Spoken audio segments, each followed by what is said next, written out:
Jess with Blessed Jess. Thank you so much for watching today. I have a really fun video talking about one of my favorite things, and that is grocery shopping. I am one of those nerds who loves to grocery shop. I just love everything about it. I love picking out everything we're going to eat. I love just, I don't know what it is, making the list, preparing, and doing it. And I don't know. It sounds so nerdy when I'm saying it out loud, but I'm also very passionate about saving money when I'm grocery shopping. You know, there's a lot of bills, monthly bills that you have that you can't really have any control over how much it's going to cost. You know, the electricity, you can do certain things, but you're always going to have a certain number, you know, around a certain number bill. You're going to have your mortgage is a set bill, your rent is a set bill, your insurance is a set bill, or whatever. But grocery shopping, you really can save a lot of money and help out your family. I'm going to try to get this video done without anyone interrupting me because I have been interrupted several times and I've had to start over. So this video is about 10 budget hacks for your grocery shopping that I found that work for me and that really are going to help you save money at the grocery store. They're nothing new, but it's just little tips I've found that help out a ton. So I read somewhere that we throw away 25% of the food we buy at the grocery store. And I'm not really surprised because that's happened to me many times where I think, you know, I'm going to use all this produce or whatever, and then at the end of the week it ends up in the trash because it's gone bad before we can use it, and that stinks. So I have 10 tips. I'm going to get started. Grab yourself a drink, grab yourself a coffee. I've got my Sonic Diet Coke. I'm going to sip on, and we're going to get into the grocery shopping budget hacks. So get ready. Here we go. The first tip I have for you is to make and stick to a budget. And stick to it is the key word. All my list is over here, so if I'm looking back and forth, that's what I'm looking at. Whatever budget is what you decide you want to spend on groceries. My budget's about $100 a week. I need to really hone in more tightly on it because we've gotten a little lax. But the biggest tip I have for you is stick to it. If you say it's $100 a week, do not go over $100 a week. Or if you say it's $150 or $50 or whatever it is, $100 may seem really high to you or may seem really low. Everyone's grocery budget and what they spend is different, but stick to the budget you have. And I know the easiest way when I'm really saving money, the easiest way to actually stick to the budget is to bring cash. It might be embarrassing. Like, do not bring a card in. Like, just bring the cash, because if your budget's $100 and you go to $108, it's really easy to say, oh, okay, well, then you just swipe your card and you don't have to think about it again, and that's $8, and it really will add up. So bring in the cash. If you go over, then just take something off right there. That is the biggest tip I have, and that will save you lots of money. And then what you can do is say you have a $100 grocery budget and the bill is only $80 this week, then that $20 you can save for the next week, and you can do some more stuff that I'm going to talk about a little bit later, and it's going to save you even more money. And all that money can roll over for when the weeks are a little lighter. We all have weeks like that where it's a little lighter. So that is my first tip, and one of the most important tips is make a budget. If you just go into the grocery store blindly and you don't have a budget, you're going to spend a lot of money. And then if you end up just going a little bit over, all of that adds up. So stick to the budget you set and make the budget smartly. If you know that your budget is not going to be $100, you need to go that it can't possibly be that much. It needs to be, or it can't be that little. It has to be higher. Then be honest with yourself and say, well, I'm going to give myself $150 or whatever it is if you have a big family. But whatever you decide to, stick to it. Number 2 kind of goes along with it, and it's about planning, because it's about planning, and that is make a meal plan for every single meal that you're going to eat that week, and snacks. Now, I'm not saying you have to have a set schedule that says Monday I'm going to have this for breakfast, this for snack, this for lunch, and this for dinner, and it can't move. What I'm saying is when I meal plan, I have a little section that says breakfast, and then I will put beside it anything that we have in the house that could be for breakfast. Like, oh, we have cereal, oh, we have yogurt, oh, we're going to get some fruit, anything that is going to be a choice for breakfast for that week. And that way, you know your breakfasts are covered. I usually do 3 or 4 different breakfasts, and then we can eat, something twice. But that way, when you do that for breakfast, you do that for lunch. Okay, I have sandwich stuff, I have mac and cheese, I have pizza, I have whatever it is that you eat for lunch, salad stuff. Then when it gets to be breakfast time or lunchtime, you're not like, oh, what do I have? I don't know. Maybe I should go get something fast. Maybe I should, go by the store again. You already know, you already have it. Same thing with snacks. My kids snack a lot, so I make sure I have enough snacks for them in the house. I list that out. And then with dinners, I'm a little more intentional because that's more of a heavy cooking.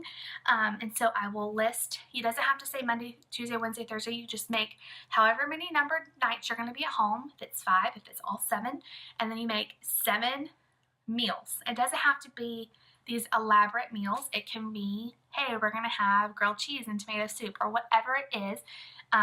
Then make sure that you put on your list every single ingredient you need to go with that. And we're going to talk about making the list in a minute, but this is just about the meal planning. And I hope I'm making sense, but your meal plan should be very detailed. The more detailed your meal plan is, the more you're going to save money. And also, when you're making your meal plan, look at the sales. That's another big tip. Look and see what's on sale. If chicken is on sale, then I'm not going to have as many ground beef recipes unless I already have ground beef in the freezer. So look through the sales, look at what you already have when you're making your meal plan. That's going to save you money. If you have 4 pounds of meat in the freezer, then you can start using meat in your freezer and you don't have to buy meat this week, especially if it's not on sale. So, detailed meal plan.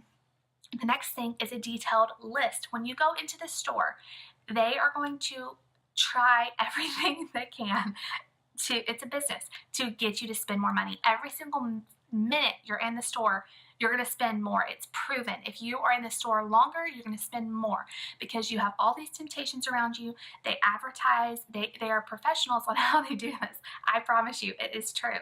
And they want you to spend more. So the more detailed your list is, the more you're going to get in and out, and you're going to save money. So when I make a list, you may think this is super nerdy.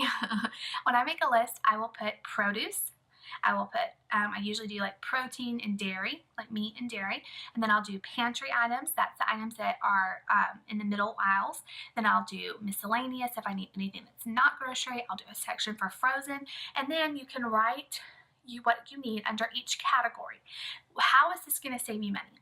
Well, have you ever just made a regular list or not, and you realize, okay, say you've done your produce shopping, you've done your pantry shopping, you're almost about to check out, and you're like, oh, I forgot I need a lemon for whatever I'm making or whatever.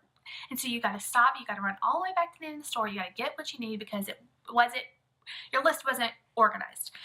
So what I do is before I leave the produce section, I look through the produce list and I make sure every single thing is crossed off. If everything is crossed off in my produce section, I can move on to the dairy and the meat section. It works. I promise you, it sounds nerdy, but it works. It doesn't make you chase yourself all around the store. You go in and you go out in a mathematical fashion. I sound like the biggest nerd ever. So make a detailed list and do not buy stuff that is not on your list unless it makes sense. And I will talk about that in a little bit.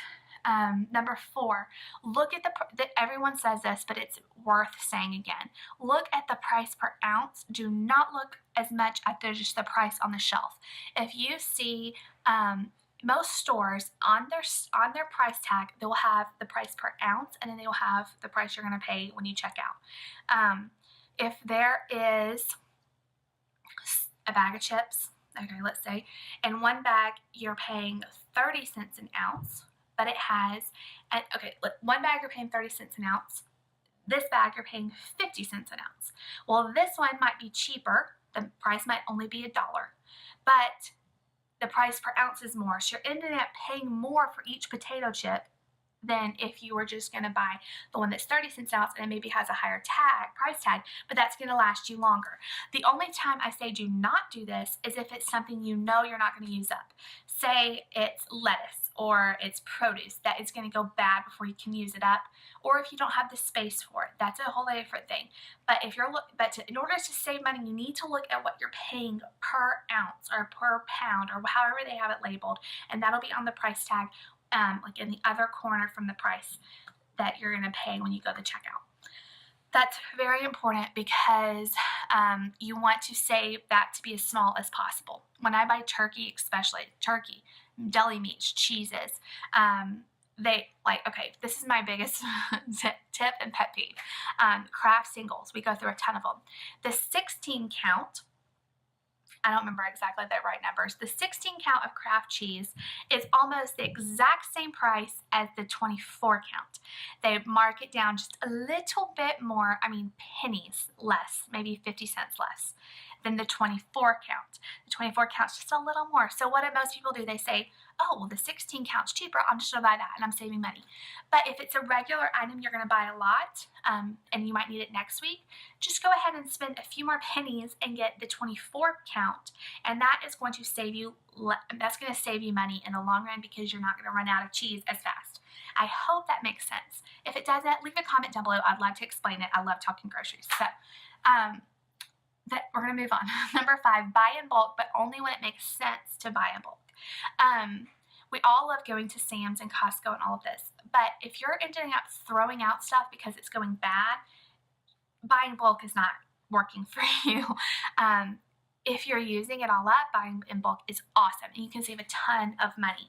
But do not buy in bulk. Like, I get caught up in, oh my gosh, you can get this gigantic thing of lettuce for $5, but then I throw away most of it because it goes bad because we can't eat it that fast. So you really need to pay attention when you buy things in bulk that you're actually using them up before they go bad. Because if they're going bad before you're using them up, you're paying more. And you would be better off to just buy a smaller pack at the grocery store. So really pay attention into what you're buying in bulk. Okay. And also, if you haven't tried it before, if it's something new, maybe you should try a smaller package before you buy in bulk. And that way, if you don't like it, you're not wasting a lot of money. Only buy in bulk for stuff that you know you like, that you're going to use up, and blah, blah, blah. You know what I'm saying? Okay, number 6, know the regular price of products you use frequently.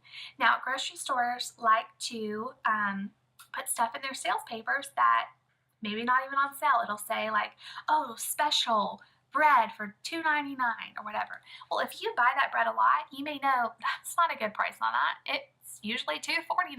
People don't know that because they don't pay attention. Pay attention to the items you buy frequently. If you buy this kind of bread every single week, you are going to know a good sale price. And sometimes the stores will say it's a sale price and it's really not much of a sale price. So really pay attention to the prices. Just be more aware. If milk is $2.39, which is a good price right now in our area, you know that's a good price because you're paying attention. If it's $3.99, you're going to say, whoa, that's a lot. I'm not going to buy milk right now. I'm going to wait till it goes down if that's a possibility in your life. We have to have milk, so no matter what. But, when it's lower, I can say, oh, I'm going to get a couple more milk, a couple things of extra milk, so that when it goes up, maybe I already have some in the fridge. Another tip is if you notice that something is on sale because you pay attention to the prices, get an extra one if it fits into your budget. If chicken is $1.99 a pound and that's a good price for your store, well then, do you have room in your freezer and in your budget to buy 2? Because if you buy 2, you can freeze 1 and then you'll have it the next time you're making chicken. Be thinking of that, because if you can buy food at its lowest possible point, you're going to save money because the stores cycle through sales. Chicken might be on sale for $1.99 this week and it might not be on sale for another 4 weeks.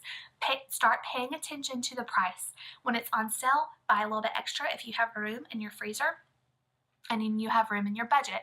And then next week, when your freezer has food in it that you can use and the chicken is $6.99 a pound, you're going to say, whoa, I'm not paying that much. I already have some chicken in my freezer and I'm going to use that until chicken goes back on sale. And then once you get in the habit of that, it just comes naturally and you can stock up more and more. And like when I had my freezer stocked, I would have 5 pounds of chicken, 6 pounds of chicken in my freezer, and I bought it all on sale or like on clearance when they're clearancing out their meat and you can freeze it right away. And that way you're paying the lowest possible price for your food, and but only do that if you have room in your budget and then you have room in your freezer or your pantry, because you don't want to be you don't want stuff to start going bad because then that's going to negate everything you've done.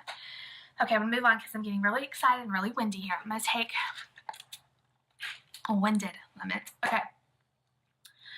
Number 7, know your store and their scale. So this goes along with the other one. Know your store and their sales schedule and their coupon policy and all of that.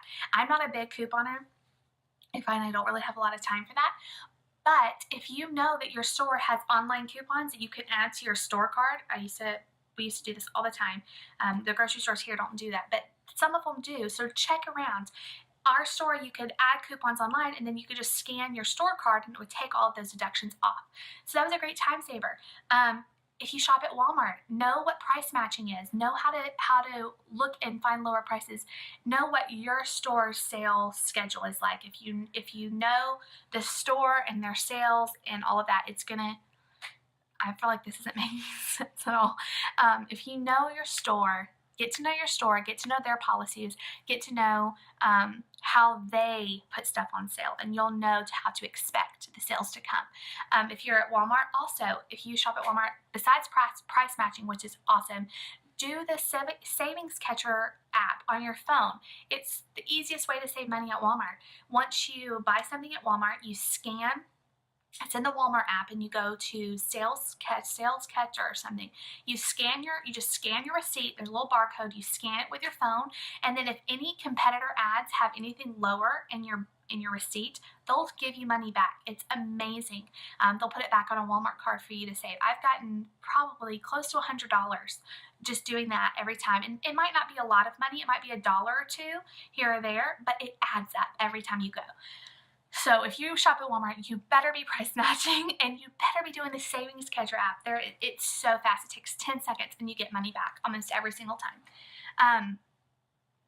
Also, I'm just going to briefly mention Ibotta and Checkout 51. Those are 2 apps that you can scan when you get groceries, and they'll give you money back. So go check out those. Number 8. This is one of my biggest tips.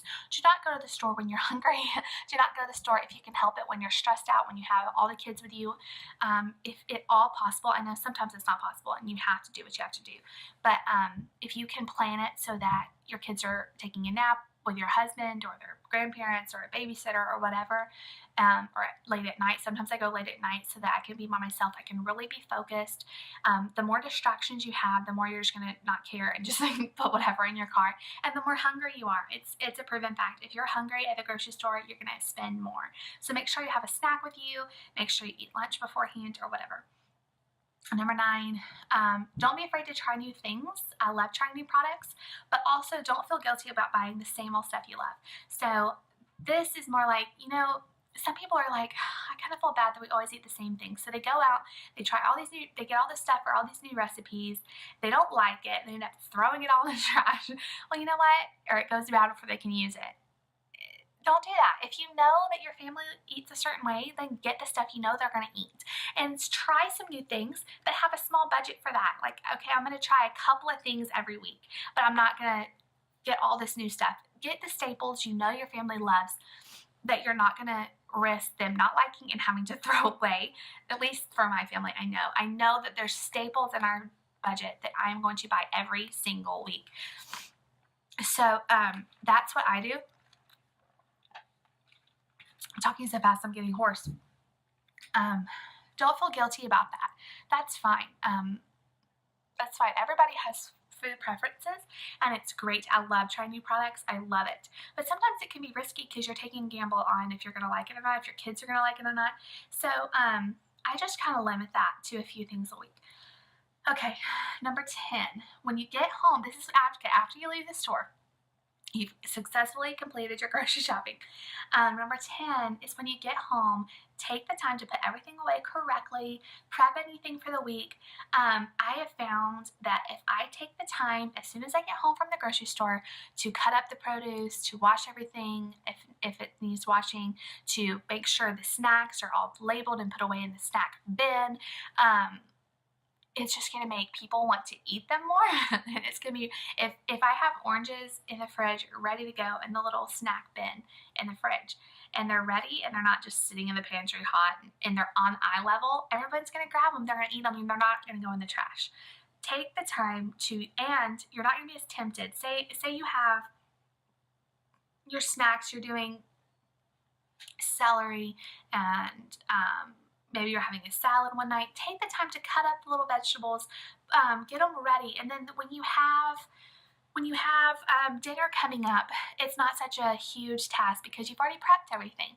So you're not as tempted to run to McDonald's or and it's not overwhelming and it's fun. So I really try to, when I go to the grocery store, set aside several hours to come home, to prep, to put everything away.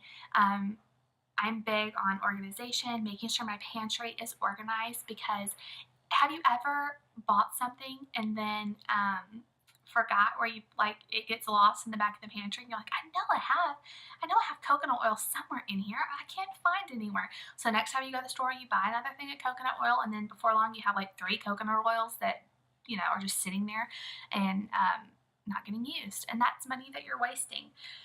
So those are my biggest tips. If you have any tips, make sure you leave it down below in the comments. I would love to talk to you about this in the comments. I love grocery shopping, and these are my biggest ones. Of course, I have more, and I might do another video on those and more detail of these if you would like to see that. But grocery shopping can be fun. Don't let it stress you out, and there are really good sales out there, and I promise you, I don't spend a lot of time on it. I'm not an extreme couponer. I don't even use coupons hardly ever, and I just don't have time for that. I have 2 kids, so I understand that, life is busy and stressful, but grocery shopping doesn't have to be stressful. If you plan it out, plan out your meals, you're gonna save money, and your family is gonna eat healthier. So I hope all of this makes sense. If you like this video and you want to see more videos like this, make sure you give it a big thumbs up. Leave a comment down below, tell me your favorite grocery tip, and if this video helped you out at all. I hope it did. And subscribe. I think I already said that, but you want to subscribe. Come on. I will talk to you guys next time. Love you all.